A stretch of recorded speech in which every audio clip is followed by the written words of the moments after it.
Ахова навакольнага асяроддзя, эфектыўнае выкарыстанне прыродных рэсурсаў у нашай краіне паспяхова інтэграваны ў дзяржаўныя праграмы. Сёлета Міністэрству прыроды спаўняецца 60 гадоў, і вынікі працы ў галіне экалогіі і прыродакарыстання радуюць, у тым ліку ў Брэсцкай вобласці. Заўважыў міністр прыродных рэсурсаў і навакольнага асяроддзя Андрэй Худык падчас рабочай паездкі ў нацыянальны парк Беловежская пушча. Брестщина – это край, прежде всего, экологически чистый, и Беловежская пуща – это бренд сегодня не только для Республики Беларусь, а и мировой.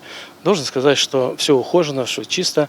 Беларусь действительно сегодня, благодаря этим плановым действиям в плане выполнения взятых на себя обязательств по природоохранной деятельности, достигла хороших показателей и котируется неплохо на мировой арене в этом плане. Штогод Беловежская пушча прымае каля 1 мільёна турыстаў. Канешне, сёлета за эпідабстаноўкі сітуацыя іншая.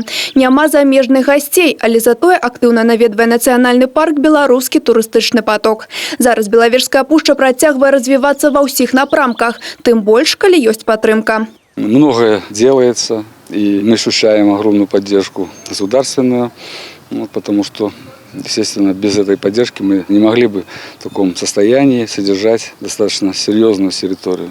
У першую чаргу акцэнт робіцца на развіццё экалагічнага турызму. Распрацоўваюцца новыя экалагічныя маршруты. Надаецца увага захаванню гістарычнай часткі нацыянальнага парку.